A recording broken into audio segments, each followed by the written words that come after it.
Welcome to Hey Therapist. I'm your host, Leslie Ross. With me is my producer, Jay Wesley Lindley. Let's get mental.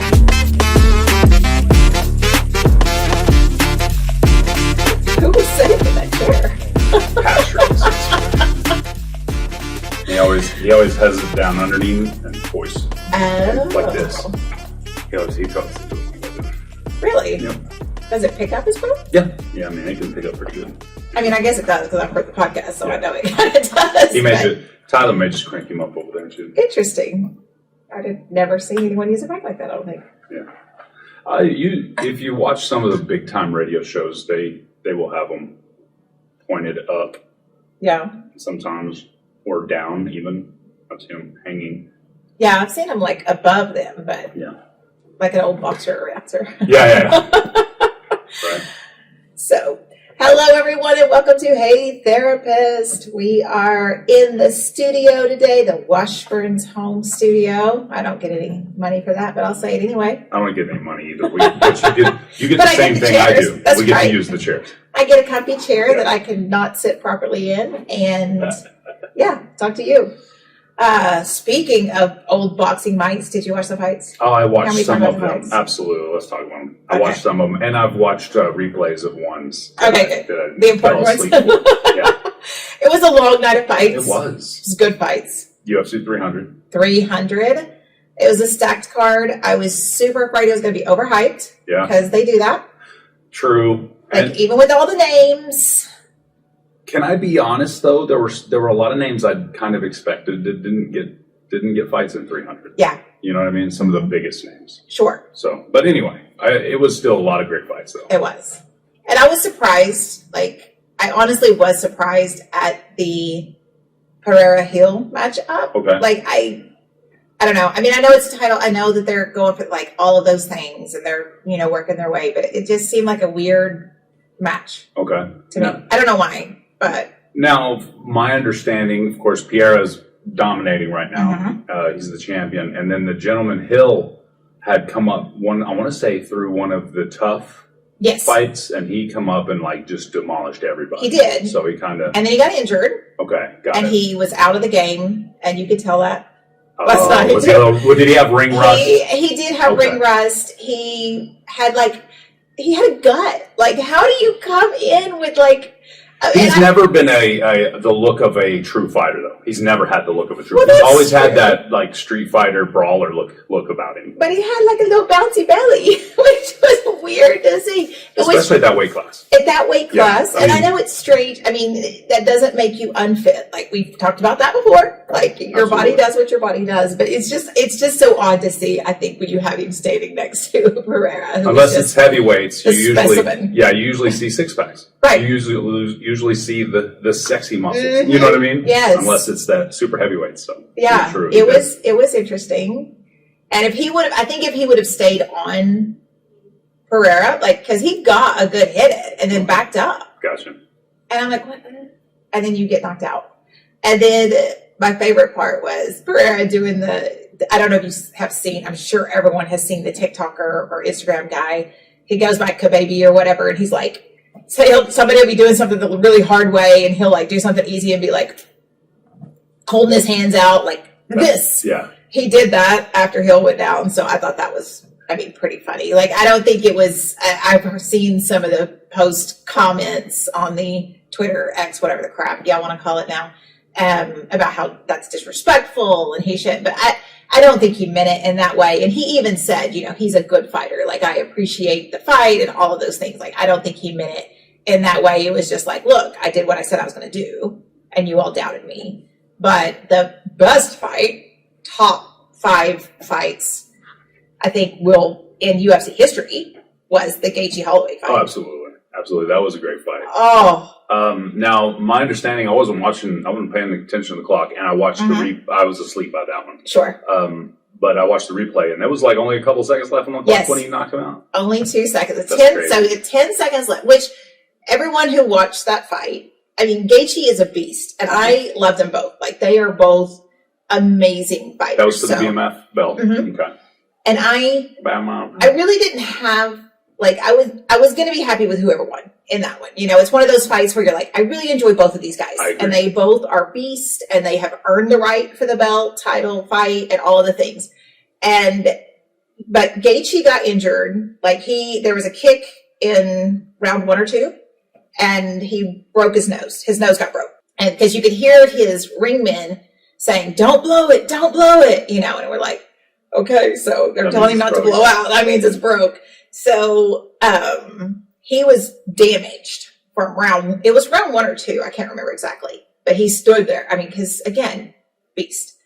And they fought and fought and fought. Holloway had the fight. Like at the 3rd round, he had the fight. There was no way he wasn't going to win by decision. And at 10 seconds, this man like points to the ring, like he said he was going to the center of the ring and said, let's go. Walks over to it. Gaethje says, okay. And they just start swinging. And I'm like, that's super fucking risky because with a fighter like Gaethje, he could knock you out. Absolutely. Like especially that size, just, I mean, any of them, if they hit you the right spot. But he has knockout power for sure. He definitely has the power. And Holloway's leg, I mean, he had just been taking kick after kick after. I mean, it was swole, like it. You could tell, but he didn't act like it hurt. Like there was no limp.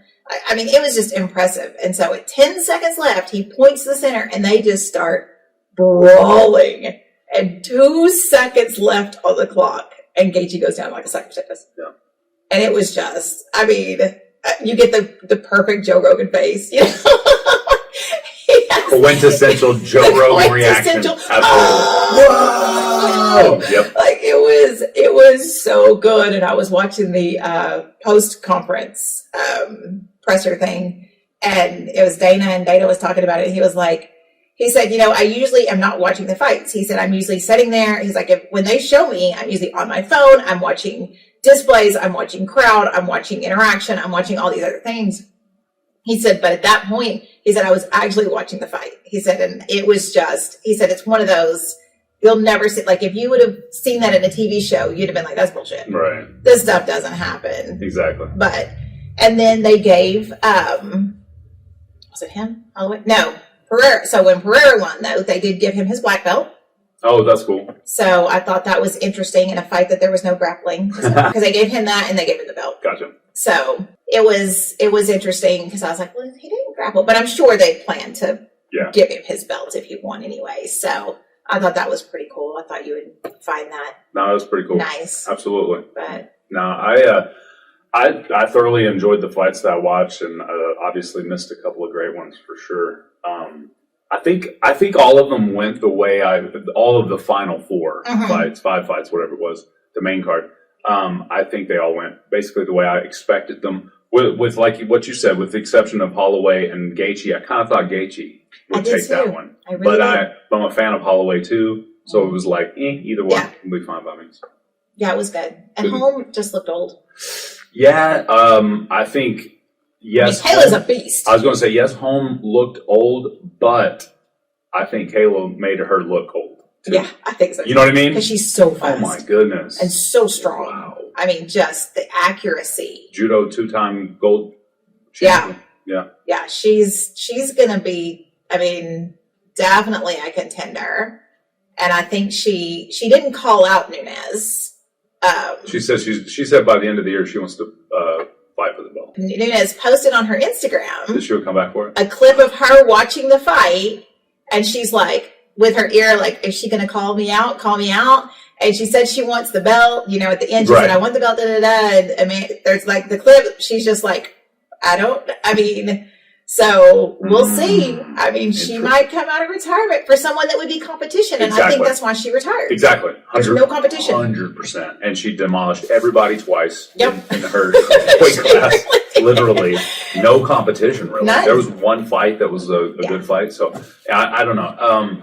Yeah, I think that would be awesome if she came back and showed Kayla that, you know, you're good. Right. But I'm still I'm still the GOAT. Like, I'm still the lioness, and that she calls herself. Because some of them have some stupid names. Like Kayla's name, I don't know why. I need to figure it out. Is Doug? Doug. Like, if you look at her fight card or whatever, you know, when you're looking at the stats or whatever, it always says their name and then their little nickname. And hers is Doug. Okay. I'm like, why is it Big Doug? I don't know. But I was like, wow. But it just made me, it made me think about like the discipline. And I think it goes to their mental health because we've seen, we watch a lot of fights. I watch a lot of UFC. I watch a lot of UFC. I thoroughly enjoy it. I would never do it because I'm not ever going to let somebody hit me in the face. Punch in the face, yeah. Or really anywhere on my body. Like, let's just be honest. If someone kicks me in the shin or the calf or like even got me a good chest, like now I'm out. I'd be like, you win, done. Yeah, I'll stick with grappling jiu-jitsu. Even then, they're going to pin you. Oh, yeah, no. I sweat on you. The first time I sweat in hurt. your mouth. The first time I get hurt too, like the first time anything is twinge, I'm like, happened. Yeah. I'm done. It's a wrap. But that made me think of the two Chinese ladies that fought, and I do not remember their names. It's Jing Wei Li and I can't pronounce the other. Yan. They don't call her. No, it's there's some, maybe a part of that is there, but Jing Wei Li won, right? Yes. Okay. And she's a great. She's a champ, and she's a champ for a reason. I really felt sorry for them because it was a great fight, but it was the fight that followed the Gaethje fight, Gaethje Holloway fight, and it slowed everything down. It was slowed everything down. I have a friend that hates women's MMA for that very reason. Yes, he does. He does, and I guarantee he recently pointed it out to me. So. He was bitching. I guarantee it. He was like, "This." Yeah, but this is why I'm telling Jay. I would have totally agreed with him on this one because it was a good fight. And Lee had choked out, like in the last part of one of the rounds, had her in a choke. And she was like, when the bell rang and she released her because she had to, she was out. But she was able to like wake up and stand up. So they continued the fight. Oh, dang. But she was by the bell, out. Yes. She had choked her out, but she didn't tap and she made it. And then she stood up and had the break before the next round. So that was pretty interesting that I figured they wouldn't continue, but she did not tap before the end or go all the way out. When she stood up, if she would have stumbled, they would have stopped it, I think. Yeah. Because then they could have proven in the moment that she was out. Oh, you can see on the video she had to push her off of her. Like it was, so I was confused on that one, why they continued, but I guess because she was awake and moving, not just laying there like Gaethje was. During the bell after a major round, both of them often just lay there. True. So I could, just push her off of her and jump up. She's still ready, and that one's just exhausted, just got choked out. I could see where the ref didn't immediately stop and she got up and she was functioning, and the doctor checked her and all the things. Right. And so they continued the fight, and it really was a good fight. I mean, it was an impressive fight. But I felt bad for them because they followed that fight. And so and they went all 5 rounds. And I know everybody's like, I got to the point because it was late. The fights ran late. They ran late. And I'm like, oh, if I could fast forward, I would. Like, I love you girls, mad respect. But my gosh, can I just get to the end? And then when the Pereira Hill fight started, I was like, please don't go 5 rounds. I can't make it 5 rounds. I won't make it. I won't make it. I had already nodded off a couple of times while sitting in my chair watching. So I was like, at the end of one of the fights, the samurai who has. Oh yes, what is his name? Is Petrokas something? Yeah, something like that. Yeah, but after that, won by luck. Yeah, he was getting beat. I think. Yeah, I feel like he was. I think I felt it was pretty even until the last round, and he really kind of turned it on. But I don't think the guy ever had I don't feel like he was ever in any danger. No, I don't think so either. It was good though. Yeah, it was a fun night. And I love to watch, like, I felt like, because the last fights that were the bigger fights, the last ones, I think it was 297 and 298, I don't remember. There were only a couple of cards that I was interested in, but, sometimes they come into the ring and they just are not focused. Like you can see it. And, I think about that mentality. And it's like, thinking about like Kayla going into that fight, even though she's a beast and she is a champion and she knows her stuff, you're stepping into the ring with Holly Holm. Right. Like there has to be a level, because a lot of the men, they fight the same guys constantly and they win, they lose, they win, they lose. And it trades off, there's very few in the whole UFC because there's a shit ton of UFC fighters who just win. like who are 10-0, 5-0, whatever. And so, you know, you're going to go in and you're just going to fight and however it plays. But I can't remember the last fight it was, but there was somebody that he walked in the ring and he looked defeated. And I think it goes into that mentality and it goes into, you know, what led up to that and not letting other things get into your way. But he got in a fight on the way in, like punched out a guy in the crowd. Did you see that? No. He was doing his walk-in.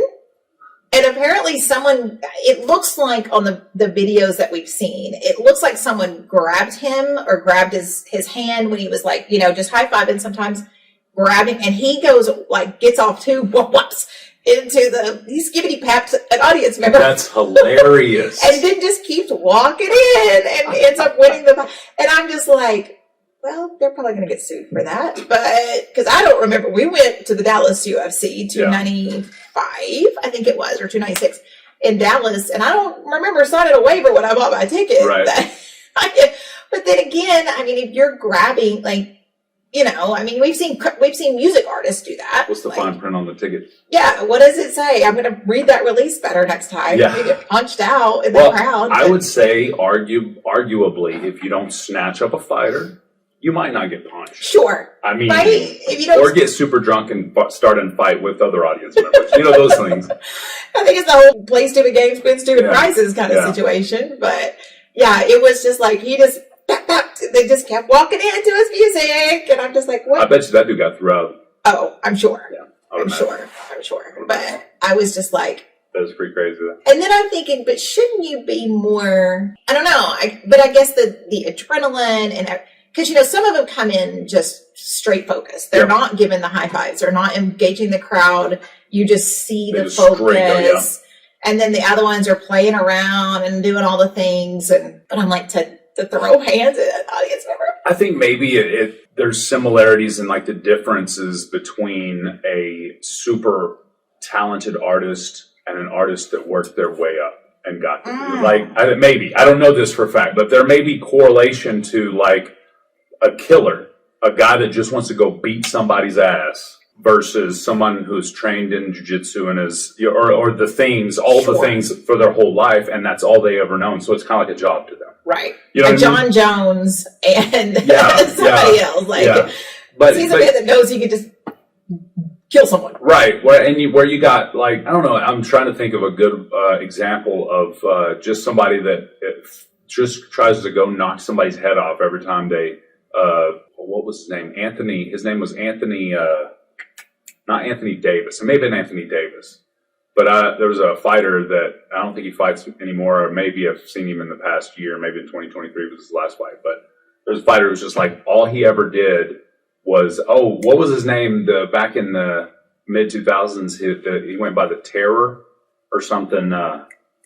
Oh man, he was one of those in the tough houses. Anyway, there's just those guys. Yes. There's just those guys that are hardwired to want to fight. Yes. You know what I mean? Yes. Or hardwired to want to be a bad guy. You know what I mean? Yes. And that's their outlet. Uh-huh. So I think maybe, I don't know for a fact, but maybe there's a difference between those guys maybe kind of walking around, what's up, everybody loves me because I'm about to fight this guy, you know? Yeah. Where the other ones, the focus ones, maybe they're just, it's business. It's their discipline. Yeah. Yeah, I think it's very, very different.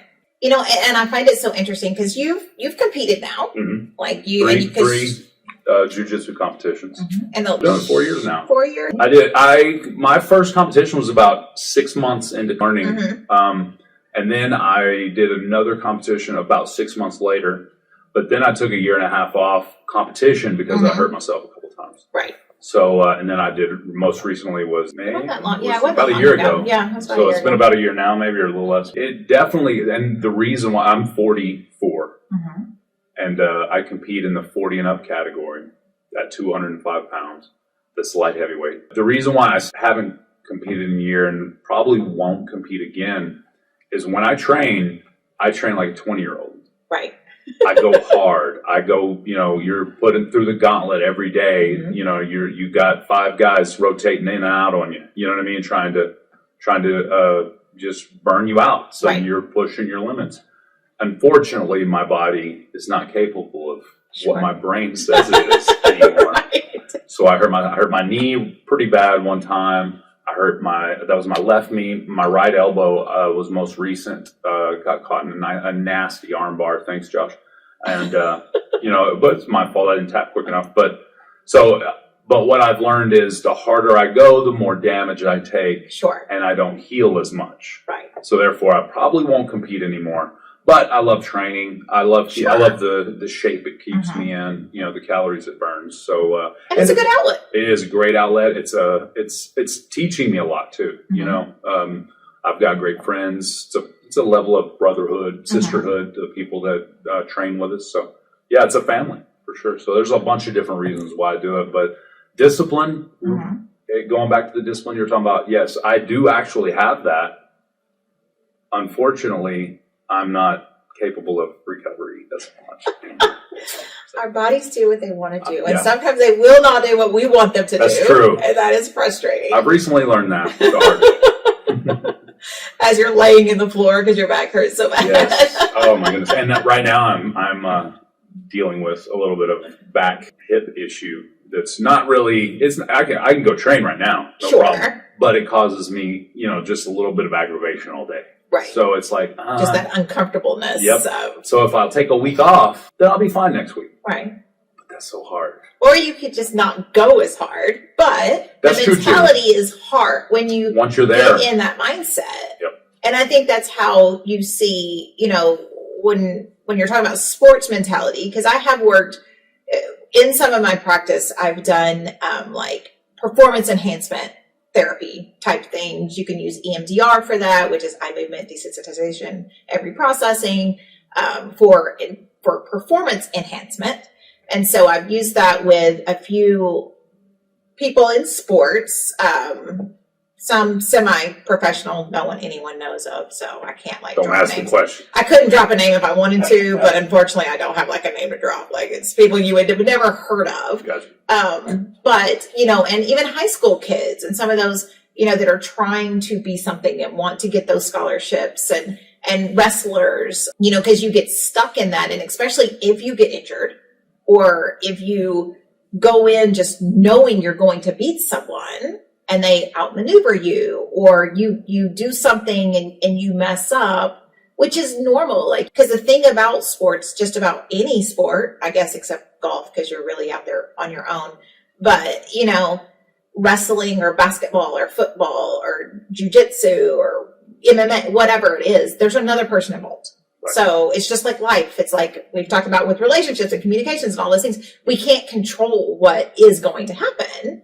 And even though you may have watched plenty of tape, you may know what this person usually does. You may know what they kind of do, or this is how they telegraph their shots, or this is, what's going on. They may do something different. There's still variables you don't have. And you may wake up that morning and just not feel great. You may have dehydrated yourself to make weight, which is a big thing in wrestling and martial arts and those types of sports, which you usually have another day to put weight back on. I think they gave the stats of someone that at weigh-in, they were at like 207 or 208. And by fight, like the day of the fight, they were back at 215, 220, They figured, what's her name?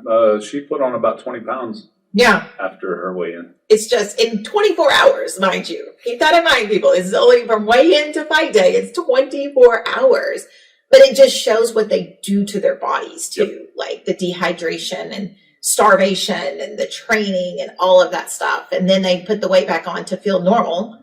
But if your body is not adjusting maybe that day, or you did go a little too hard to make weight because you weren't in the shape you needed to be in, and then you did things that you wouldn't normally do to make weight. You sat in the sauna too long. You trained a little too hard. You didn't drink any water. Start drying out your organs. Exactly. Yeah. And so now you're fatigued and your brain is foggy. Because when we are not healthy, our brain is not healthy. When we're dehydrated, when we're hungry, it's why people get hangry. Yeah. But it's a real thing. If you're not taking care of your body, you're not taking care of your brain, and that's where brain fog comes in. It is why people get hangry, because your body is like, listen, I need sustenance to work all of these things, and your brain's gonna be like, all right, cool, I guess. Like, I don't know what we're doing here. And so you may be slower. You may be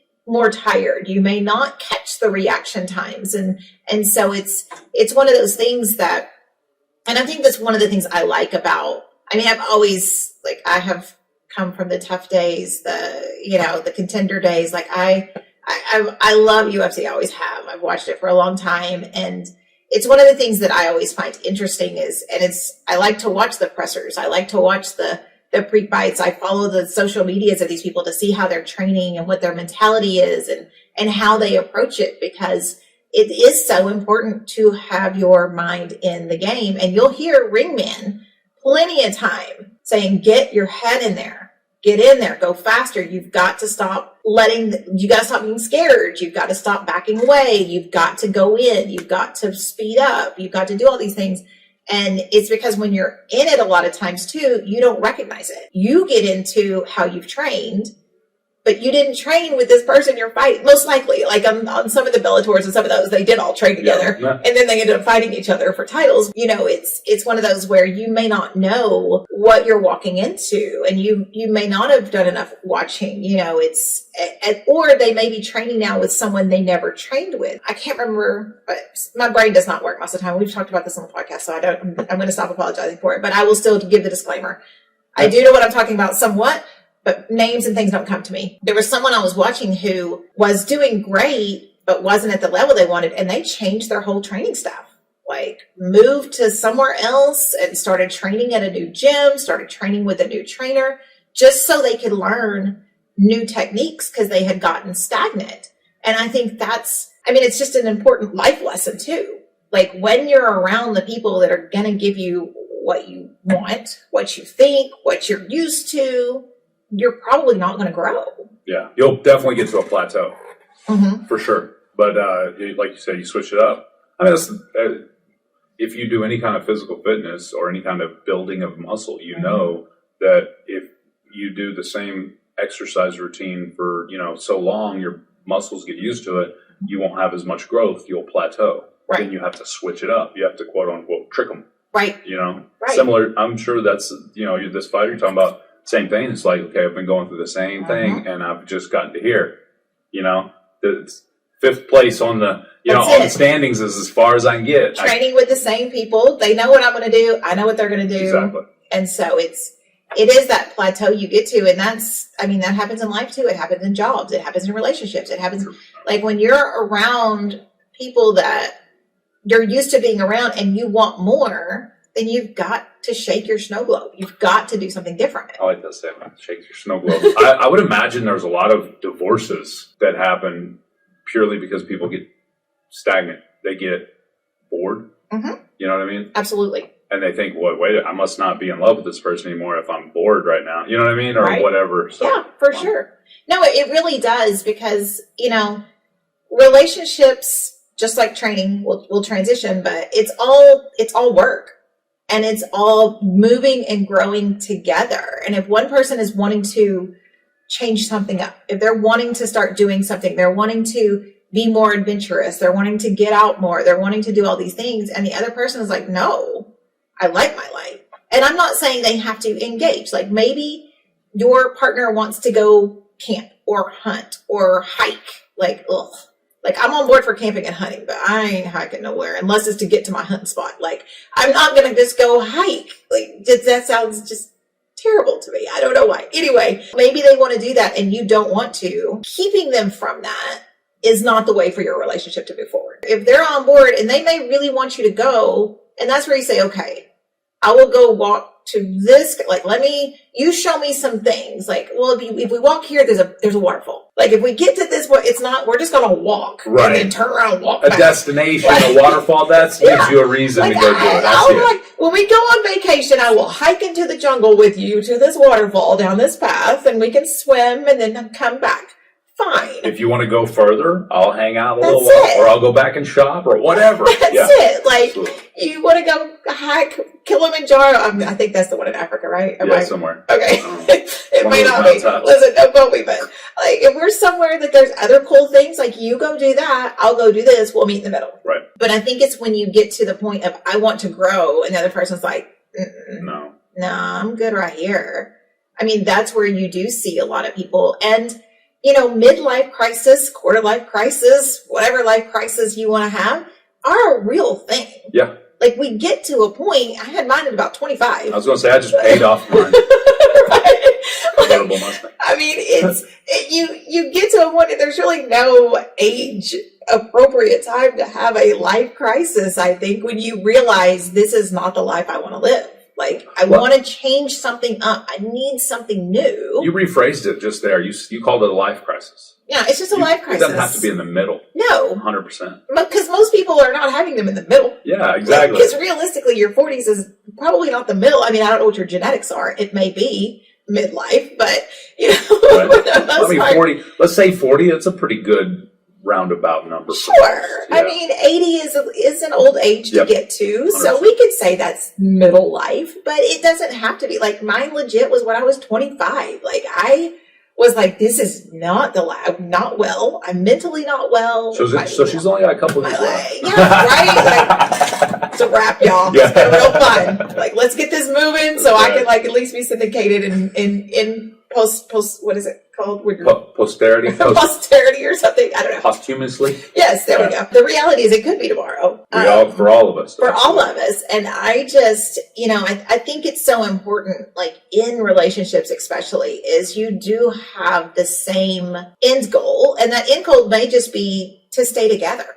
And so what does that look like? What is the work that we need to put in? What's the training camp we need to go to stay together? Okay, you now are going to work out all the time. Oh boy, I'm not sure that I'm cut out for that. And some people are people that work out all the time and some people are not. True. And that is okay, as long as everyone is on the same page. Now, if you start working out all the time and you're losing weight and you're feeling better and maybe you are starting to get compliments, that's great. Like, listen, take your compliments and you move on, but you don't get to go home to your partner and be like, hey, fat ass, get off the couch. Like, what have you been sitting here all day? Look at me now. Yeah. Like, you need to get to the, no, because you made a choice to get in super shape. You also had the partner that you have before you made that choice. Yeah.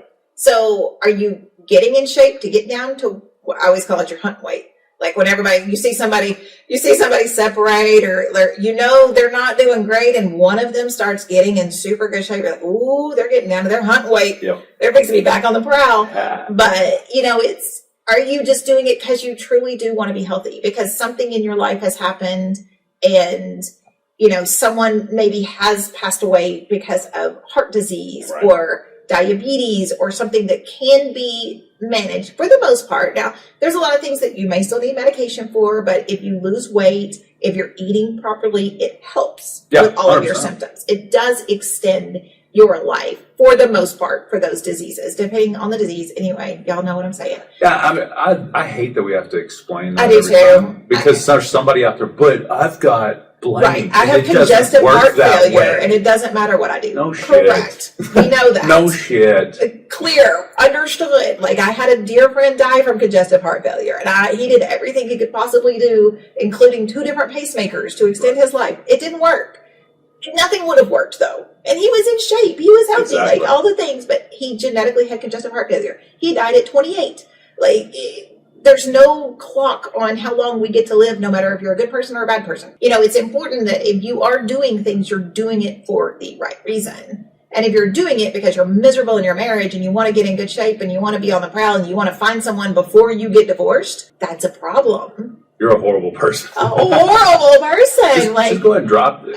I mean, I can understand waiting for financial reasons. Sure. Because you just ain't got it yet. Sure. And he or she makes all the money, so you've got to stash a little way so you can escape. I get that.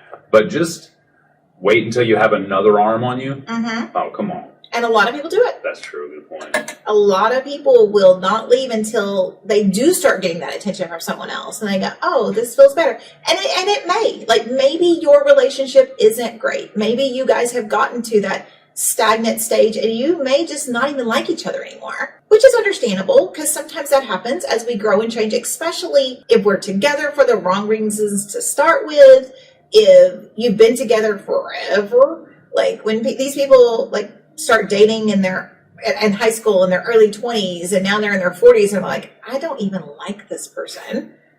Valid, because you were together before your brains were even fully developed. Right. And you've powered through because you probably had kids when you were in your early 20s, because that's what you do, because you think that's what you need to do when you get married and together that young. And so now the kids are grown and they're out of the house and y'all have to deal with each other. And you don't even like each other. And you may get along. You may be able to cohabitate. You may have been able to co-parent. But you don't even like each other. You don't want to go do things together. You never go do things together because she did this with the kids and he did that with the kids and, this sport, that, whatever it was. And y'all came together for those things and that's the time you spent together and you cohabitated. You cooked dinner, y'all ate dinner. You weren't really fighting or whatever, but you just really didn't like each other. Right. And now you have to just look at each other, come home to each other, talk to each other. And you say that, but I believe that a lot of the people that just get to a point where they're like, I don't care. I'm not in love with this person anymore, but I don't hate them. Sure. You know what I mean? But I can live with them for the kids or for the, blah, blah, blah. I think you're right. By the time that builds up and then the kids are out, there is already this level of maybe even disgust with that person. For sure. Because all the cool things that they did that were little quirky things when you loved them now annoy the hell out of you. Yes. I can see that totally. Yeah. And it happens a lot. And staying together for the kids, let me just go ahead and say on the record, is not a good idea. Because again, you are not modeling the relationship patterns that you want your kids to have. Well, I mean, the people you just described, they may be able to last 2 or 3 more years while their last son gets out of high school. Sure. But if they've got a 3-year-old and they are already talking to each other like they hate each other, 100%. Yeah, you don't even like each other. And it's clear. Like, you may be able to get along a lot of times, whatever. Like, you may be able to, engage with each other, but you dislike each other. Your kids are super intuitive. And if they see no affection from you, between the parents, if they see you guys fight or they see you just doing things separately, doing all these things, like, that's the relationship model they're going to have for their life. And then they're going to get with someone and you as a parent are going to be like, why are you with this person? Like, they don't even treat you good. They don't even talk to you nice. And they're looking at you like, that's what I saw when you're in the house. Bro. Yeah. And it may not even register with them. That's why. But that's why. It's because that's what they grew up with. Like, they grew up with mommy and daddy sleeping in separate rooms. So not engaging with my partner is normal, quote unquote. That's not normal. Like, it's one of those things where I again, going back to your point, I get it. Sometimes you are a little stuck. Like, maybe you do need to put back some money. You need to get financially sound. You need to get all of your legal ducks in the row, because maybe you are with someone who's crazy. And that works male and female. This is not a gender specific, because I know just as many men that are crazy as women. You just hear about the women more, I think. I know just as many men who, when the woman left and they had to co-parent, he was the one causing problems in new relationships and talking to the kids like, well, your mama's doing this or that, or get it on the other side. Well, your dad, if he loved you, he would come over here. If he loved you, he wouldn't have left us. He doesn't want to see you. I'm making it completely ridiculously hard and being a total bitch or asshole, whichever gender it is, to them, and making it impossible for them. Oh, well, they didn't show up. Yeah, they didn't say they actually want to come see you, but they don't want to see me. That's why. Right. And I made it impossible for them to come see you. It's me. Hi, I'm the problem. Like, they're not going to say that to you. Right. Like, yeah, I was a total ass to your mom or dad, and that's why we can't really get along, but we'll work it out for you, kid. I'm just going to act like a crazy person and make your life hell. I'm going to make your visitations hell. I'm going to make it hard for you to get the kid. I'm going to make it hard for you to see the kid. I'm going to make it hard for you to ever be in another relationship because I'm just a crazy bitch or asshole. Whichever one, again, not gender, because I've seen it both sides. So it's just, you're teaching your kid how to act, and those kids are listening to everything and they're seeing everything. And if that other person is a terrible person, your kid will figure that out. You don't have to tell them. You be the good parent. And you say, yep, your dad is, mom, whoever is coming to get you for visitation. And you're going to go have fun. And you're going to see him. And the kid may be like, no, I'm not, because they just do this. I'm like, okay, well, go try to have fun. Because maybe the other partner isn't great. And maybe they're not a good parent that much. And the kid, too, yeah. They just take them and they sit them in front of the Xbox and they sit around and do nothing all day. Okay, but they're still there. They're still spending time with their kid. And if they are a terrible parent, it will be a self-correcting problem. They will disappear. They will find someone new, or they'll move off, or they'll just get sick of trying, even if you're not making it hard on them. And there'll be a self-correcting problem, but you making it harder and saying these things. And I mean, I dated a guy a different lifetime ago, and he had small kids. Every time the mom would drop them off for visitation, she would cry and tell the kids how much mommy was going to miss them, and she didn't want them to go, and she wishes she could see them all the time. And that, I mean, that's abusive. That made the kids feel like they're horrible people for going to see their dad. Terrible. Yeah. Oh, they would cry and just be, can we call mommy? Mommy's so sad. And we're like, yeah, you can call mommy, because we were normal people. Like, yeah, you can call mommy. And then we had to have the discussion with her, like, if you start in, though, we're hanging the phone up. Right. Because she would. And we had to listen every time. And it was a terrible situation for everybody involved because she just couldn't act right. Like, if your person doesn't want you anymore, don't use the kid as a pawn. I am sorry that that's who you bred with, but that's who you bred with. That's, if I may say so, this is an unpopular opinion, but that's selfish. Mm-hmm. I mean, those people only have them. And probably in the relationship, possibly part of the reason why the relationship failed in the first place was they were super selfish. Yeah. Because if you can't remove yourself and think of your child's best interest, even though you're not getting what you want, the selfish level of that, like you said, it feels like child abuse to me, but I'm not a professional. Yeah, and it may not be anything. The courts try. There's not a lot you can do. I mean, unless they are saying terrible, terrible things. But, there's not a lot you can do. The courts will say, don't do that. But people can do it. I mean, there's really not a lot of repercussions other than the fact you're hurting your child. Like, you're not hurting that other person. I mean, you are. When a parent wants to see their kid and the other side is making it so hard and upsetting the kid every time, and the kid's just in tears, having to go back to that parent or having to come to you because that parent has said the things like the other one was saying, making the kid feel guilty for loving their other parent. Yeah. Like, it's abusive, and you're creating in this child like attachment issues and relational issues, and then they become people pleasers because they want everybody to be happy. So you may not ever get an honest answer out of that kid if you have to question them, because they're not going to say anything against mommy because mommy gets so sad, and they're not going to say anything against daddy because they love daddy and daddy's a good daddy, it's, or vice versa, whatever. Right. It's so hard to put kids in that situation, and it comes from selfish people. I am sorry that this is who you most likely chose to get knocked up by. Like, it may not have been planned, but you were getting it in with no protection. So now you have a child. Now you have to deal with that. And if it doesn't work out in the relationship, because it probably wasn't that great of a relationship to start with, or it may not even been a relationship to start with. I know plenty where it wasn't even a relationship to start with, but now they have a baby. So, it's one of those things where you have to deal with that other person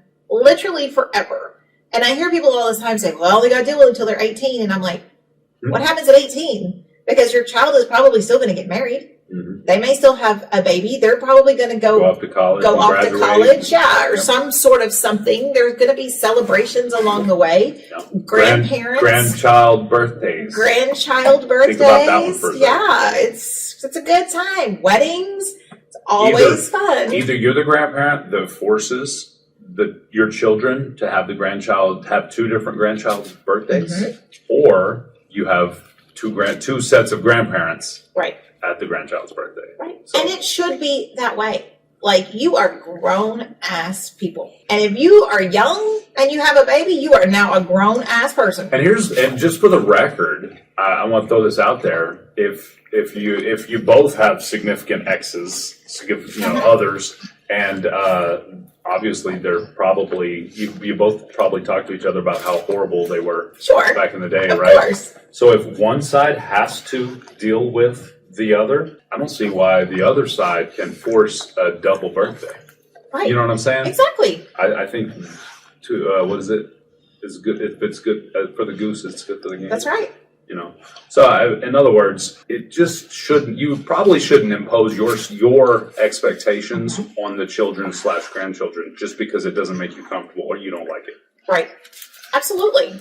Or even the kids, like who they can see and making them feel guilty and bringing them home and questioning them. What happened over at your mom's house? What happened over at your dad's house? Who was there? Who did it? Right. Like, stop. Just stop. Here's another one I know by, for example, that I know for sure. Children will be quicker to forgive that person, even though they were shitty to them. So when they become adults and you're like, finally, they're going to realize how shitty of a person. Well, they probably realize they're a shitty person, but they're going to forgive them because they're their parent. That's it. And probably allow them back in their lives if they were out of their lives, or just allow them to stay in their lives, even though they're crappy people. Right. And I mean, and it is. And the thing is, that is their other, even if they were never a parent, even if they dipped out and they were never a parent, if for some reason that child says, I want to know this person. And that happens a lot. It happens just at least a lot. Meet them for the first time kind of thing. To meet them, to figure out who they actually are. Right. And most likely they are different than what they were when the kid was growing up. So they may have been gone. And maybe it was drugs, maybe it was a choice, maybe they just dipped, like who knows why they were gone, but they were gone. And they say, hey, I want to get to know you, you know, or that parent steps up and says, hey, I want to get to know my kid. And they're now writing this adult child or calling them or whatever. It's the kid's option. Snapping on them. Snapping on them. Yeah, at this point, snapping on them. Like they found them on socials and they're DMing, whatever. It is the kid's choice whether they want to have any involvement. And if they come to you and say, hey, listen, sperm donor or egg donor has messaged me, and like you never really talked about it because maybe you were that good parent who just said, you know what, they had a drug issue and they just couldn't be a parent, or they moved off for work and it just didn't work out and they changed, whatever it is, you make the cushion. You don't say they were a total piece of shit and they left you. Exactly. They left you alone with you. Yeah. You know, and as an adult, like if that's the conversation you want to have, because that may have been the case, fine. You can have that conversation. And they may deserve that conversation. That's right. Too. We sheltered you from it because we didn't want you to know these things. We didn't want you to have to deal with it. But now that you're grown and they're reaching out, or you're asking about them because you may want to know more, this is what actually happened. Right. They had a drug problem. They went to jail.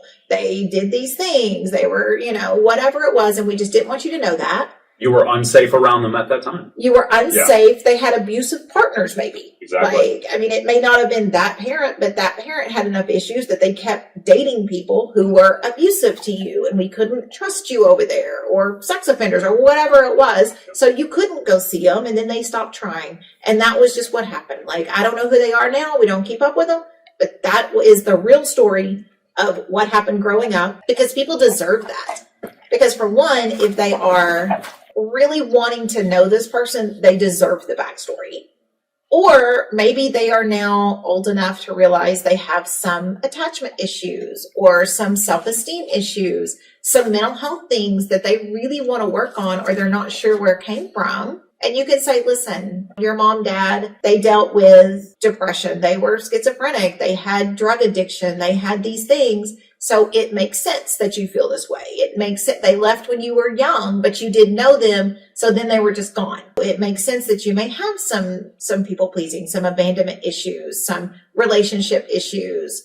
You know, it does make sense, and we've seen it. We just never wanted to have this conversation with you until you were old enough. Yeah, you were too young to comprehend it prior to this. Yeah. Right. It's important that the grown people in children's lives act like grown people. If you are going to be grown enough to make a child, if you are going to be grown enough to live this life in a relationship, whatever, then you act like it or you get out. We don't ride this line because, again, you are teaching your children. They're seeing everything. They're learning how to interact. They're learning how to love. They're learning how to engage from the relationships around them. And that's why it's usually not better to stay together for the kid, because most likely you guys can separate, find other people that make you happy, and then your kid can see two relationships that are healthy, that are loving. They have two different safe places. They have these things that can be offered to them instead of being in this situation where mommy and daddy just don't get along, and I don't even, this is what I'll pick. And then that's what they pick. They end up in domestic violence situations. They end up with someone who treats them like crap. They end up treating someone like distant or standoffish, or they're not getting engaged, whatever it is. And you're like, why are you acting like that? Like, look in a mirror, bro. And if one of the parents is truly psychopathic, then they will go off and have more psychopathic relationships. So they will still see that crazy relationship, but they'll have the healthy one on your side. That's right. That's right. They have a place of stability, and then they usually end up with the parent that has the stability, and they understand that it's not safe over here. And it gets frustrating for kids because again, being a therapist for a very long time, I've seen a lot of adults because of people who needed therapy. It's one of those where they may allow the other person this grace, and it's because you have been the stable one. So, I have a friend who the mom is crazy, and she abandoned the kids, and he's raised his daughters, and he's done all the work, and he's been the stable one, and he's the one that shows up to everything and picks them up from school and gets them when they're sick and does all the things. And then mommy wants to visit, and the kids are like, yay, mommy wants to visit. Right. And they go over there and they just YOLO because there's no rules, there's no guidelines or whatever. And then it'll be weeks and weeks. And like, well, are we going to go see mommy? And they're like, sure, let me message her, or mommy's busy. They make excuses for them because they don't want to be like, mom's a piece of shit. Should they make excuses? I mean, age appropriately. Okay. So how old, let's say 10 years old. I think a child's 10 years old and the mom or dad, whatever, just opts to go off and, party life and doesn't care about this child anymore. Should you tell, obviously, I don't think you should tell them that. You know what I mean? Right. Because that's too harsh. They're too busy at the club. Yeah, they can't comprehend that. Right. Well, they're there, but they could come here. They don't get that. But yeah, what level of covering for an ex should you do? So I think it's in what the kid has seen as well. So if the kid has seen drug abuse, people in and out, the unstable home, because let's say they're already separated and now the kid is moved back to the other parent's house because the one house is just so unstable. They're in one of the houses and they're like, well, why can't I see it? It's like, well, they're just really tied up with their own things. But I don't think the language you use is so important at those ages because, again, children's brains, and this is up until late teens, early 20s, are very eye-centered. So if you say, well, they're just busy, but then they don't have time to see you, that child is going to interpret it as they don't want me. Or there's a problem with the problem with me. Yes. So it's really important language you use. And it's more of the, I haven't heard from them. They may be working more, he, she, whatever, may be working more. They, may just be tied up. Sometimes they're not super dependable. And that's a them thing. And that's why we work on getting places on time and going to appointments and all of those things because we want to be dependable people. And sometimes people aren't very dependable. And so you can kind of put the language onto that other parent. Sounds like when you need to tell possibly unpleasant things about that, you make it a learning experience. Awesome. Absolutely. And at a certain point, kids know mommy's they're not going to show up this weekend, are they? Like, mommy, she's not going to daddy's not going to be here, is he? He's not coming to my game, is he? Probably not, kid. But we're here. Your grandparents are here. Your aunt, uncle, brother, cousins, friends, whoever's here. We are here to support you. And that's it's not anything about you. And it's always reminding that child that they are not broken. They are lovable. They are wanted. They are cared for. That people act differently. And sometimes you just have to find examples that are age appropriate too. It's like, your friend, because most of the time they have a friend that's super funny. I mean, we've all had those friends, like regardless of the age, you have a friend that you invite over and then they never show up or whatever. The friend that never shows up to your birthday parties and like, that's kind of how the other parent is. Like they forget or they get sidetracked, but it's not that they don't care about you, because we want them to believe that they're cared about, even if the parent's shitty. They may not care about their kid. Yeah. We still want the kid to believe they're cared about until they are old enough to know, they were just terrible. Like, fuck. Like, they didn't give a shit about any of us. At that age, they comprehend that they don't give a shit about anything except themselves. It's personal against me. Right. So I think it is age appropriate. I think you do use it as a learning experience. And the kid gets to an age where you can say, I don't know, ask them. Right. You got their cell phone number. You got their number. Ask them if they're coming. That's funny. And if they respond and then you can ask me about what they respond with, and we can have a conversation about that. But I don't have to be your go-between anymore. Yeah. You ask them. You put them on the spot, because I know what they're going to say to me. So, you don't have to say that part, but it's I don't know. You have mom, dad's cell phone number. Why don't you just text them? And when they get grown and they still treat them like shit, they'll still allow them in their lives. So you got to understand that just because you remove them from your life because they were shitty doesn't mean that the child is going to see it the same way you do, even though they treat the child the same way they treated you. Right. And I see that dated almost every there is the novelty. So what usually happens in those situations is they let them back in their lives because there's the novelty of it. Like, this is my mom. This is my dad. I need to let them, for some reason, people have this belief that blood makes you family. Blood does not make you family. Blood makes you related. Blood makes you need to know what your genetic markers might be. I need to know if you have heart disease. I don't need to have you in my life. So, there is a novelty. I want to know who this person is. I want to learn about them. I want to do these things. Usually, if you give it enough time, it's, again, a self-correcting problem. Because most likely, that person hasn't changed. And if they have, and you've done the things like we've talked about, you've laid good groundwork to say, we love you, we support you, we've always been here, you know that. They may go over there and say, well, they tried to keep you from me, and they did this, and they wouldn't let me see you, and all the bullshit that those people spread. And the kid's going to be like, that doesn't.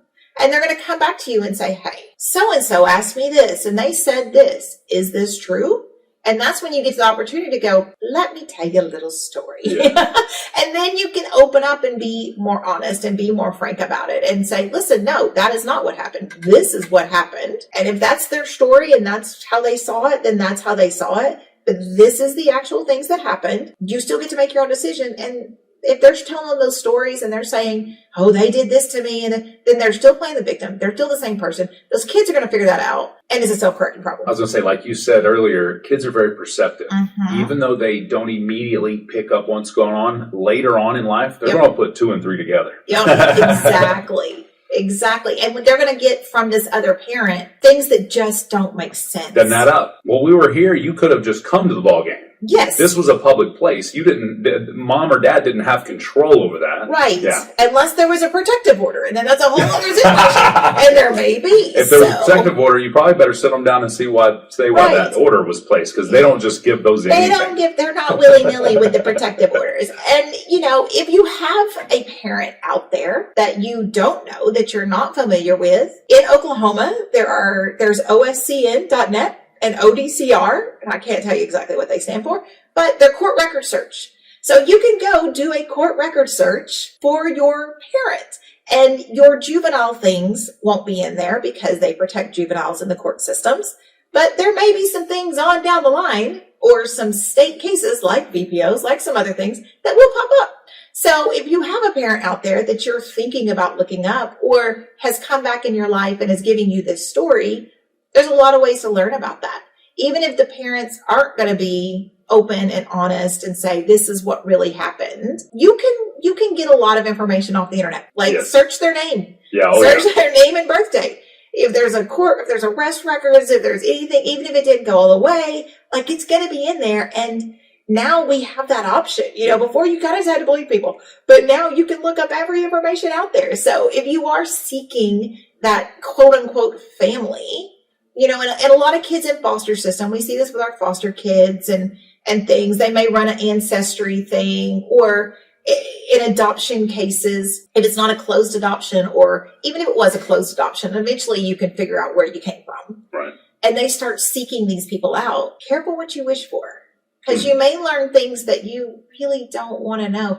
And if you have a great life with a great family, why are you seeking this other piece of you? And it may just be to know where you came from. And that's great. Like, I'm all for it. I suggest having a therapist when you start doing these things, though, because you will probably find out some things that aren't great. Like, if you've ended up in the foster system, if you've ended up adopted by a partner's partner, like if you've ended up in these situations, something terrible happened in your childhood, because just like BPOs, adoptions of other people's children, these things don't just happen. Something terrible has gone wrong, and someone else has stepped up to say, I'm going to be your parent. Exactly. And that's something to be mindful of when you go searching, because people's feelings do get hurt when you start doing that, because they're like, what? I did everything, and now you want to know this person? And it's like, yes, because it's the other part of them. So be understanding and be there for the fallout. Oh, the letdown. Yeah. Be there for the fallout. Be there for the letdown. Yeah.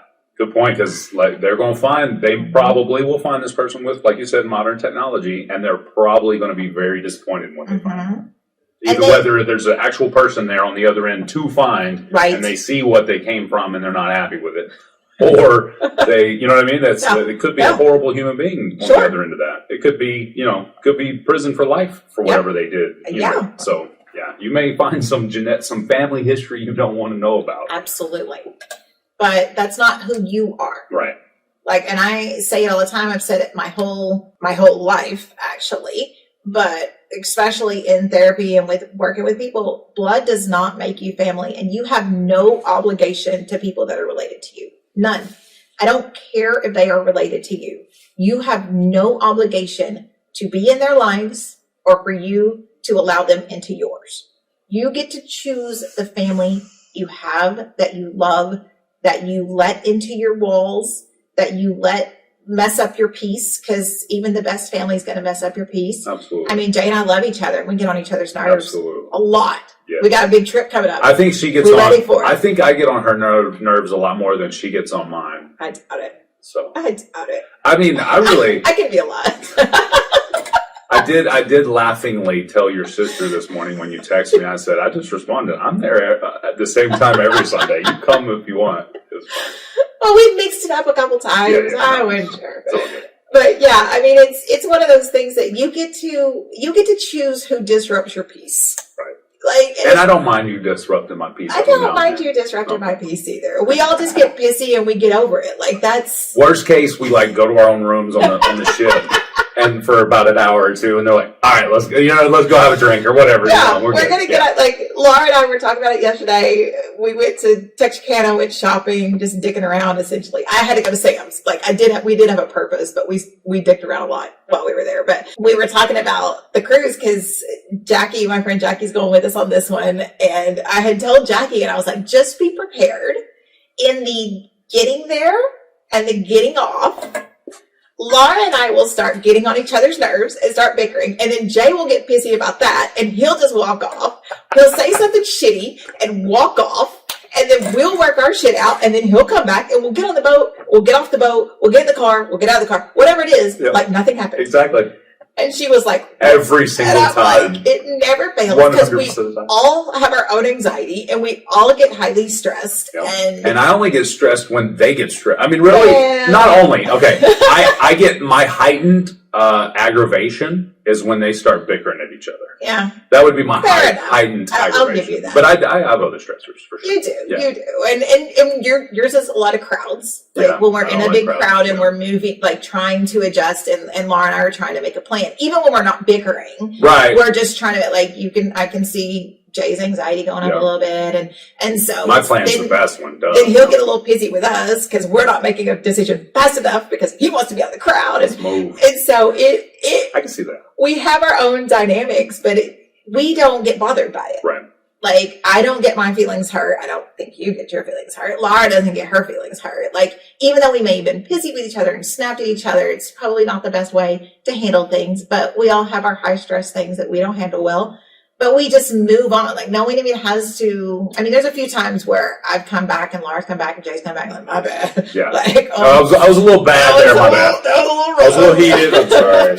I got my deep voice. I'm sorry. Right? But most of the time, we just keep moving like it didn't happen because it's not that big of a deal. And we know how we all communicate. It's expected at some point. Yeah. So, and I think that's just part of the family you choose. Then letting someone come in and disrupt your peace and ask for things and want things and do things and be needy, and you feel obligated to do this because they are your mother, father, sibling, uncle, grandparent, whatever it is. You don't have to. If they're toxic in your life in any way, going all the way back, we're going full circle before we end, life is too short. Yes. It could end tomorrow. And if you're spending it, exhausting it on people you don't even give a shit about, or people that don't actually give a shit about you, you just want them to love you so bad that you're going to let them walk all over you, let's find you a therapist and let's move through that, because you do not need that in your life. One of these days, can we do one that works on the mentality behind staying in a job you hate?